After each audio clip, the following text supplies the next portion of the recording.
දැන් උට හිතන්න ඕගට්ටියගේ ඕගට්ටිය පාඩම් කරන කාමරේ. හරිද? දැන් උට වෙනම ගෙදර කාමරයක් සෙට් කරලා දීලා තියෙන නේද? දෙමව්පිය ඒක ඕගට්ටියට දෙන්න පුළුවන් උපරිම සැප පහසුකම් දීලා තියෙන්නේ. වැඩ කරහල්ලා ඊටසේ මේ ඒ ලෙවල් මැච් එක කොට දාගෙන ඉල්ල කියලා. වෙනම කාමරයක් ළමයි කෙලින්ම හදලා දීලා තියෙනවා. වෙනම ඕගොට්ටේ ළමයි කෙලින්ම පාඩම් කරන්න මේසයක් හදලා දීලා තියෙනවා. වෙනම කබඩ් එකක් දීලා තියෙනවා. ඒකේ ඔක්කොම පොත්පත් අනම්මන ඔක්කොම දාන්න. ඊටසේ ළමයි කටු වැඩ කොළද පෑන් දනම්මන ඔක්කොම දෙනවා. ඊටසේ මොකද වෙන්නේ? ඕගොට්ටි පාඩම් කරලා ඉවර නම් ගොඩක් වෙලාවට දැන් ගෑන් ළමයි වගේ න අම්මලා එහෙම මොකද වෙලා තියෙන්නේ? ඇවිල්ලා මේ නිදාගෙන හරි ඇති. නේද? අම්මලා නිදාගෙන ඇති. ඔය කාමරේට ඇවිල්ලා මොකද වෙන්නේ? ඕගොට්ටි පාඩම් කරනගෙන ඉන්නව වෙන්නේ නැති. නැත්නම් අම්මා මොකද ළඟපාත නිකන් පුටුවක් හරි තියලා මෙට්ටයක් හරි දාලා ඕගොට්ටි පාඩම් කරනකන් ඇති. ඒ ඔකොටේ සපෝට් එක දෙන්නේ.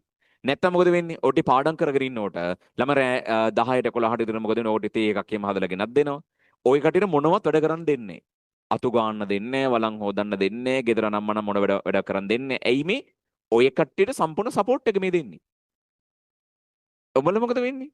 ඔක්කොම සපෝට් එක කරන් බුදිය ගන්නවා. හරිද? ඔක්කොම සපෝට් කරන් බුදිය ගන්නවා. දැන් මට ඒ දවස්වල පාඩම් කරන මට හිතිච්ච දේ මම කියන්න.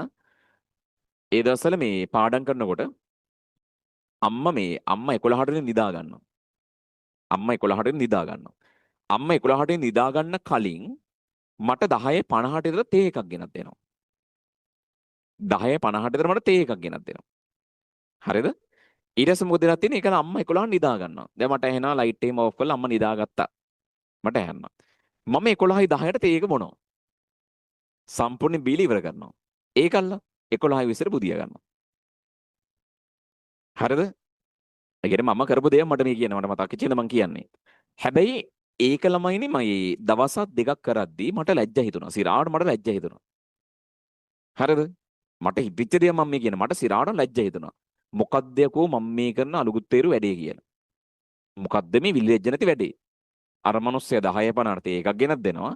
11:10ට මම තේ එක බොනවා. 11:20ට බුදියා ගන්නවා. හරිද? ඊට පස්සේ මම හිතුවා මේක මහා විල්ලෙජ්ජ නැති වැඩක්. මේ බොන තේ එකේවත් ගෞරවය තියන්න ඕනේ කියලා. තේරෙනවද? ඒතකොට අඩුම තරමේ ළමයිනේ මේ 11:10 නෙවෙයි 12:00 වෙනකන්ව පාඩම් කරගන්න පුළුවන්. හරිද?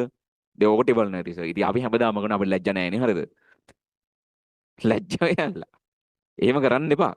හරි. එතකොට මොකද වෙන්නේ? දැන් ඕට හිතන්න දැන් ඕටිට සම්පූර්ණ සපහසුකම් දීලානේ තියෙන්නේ.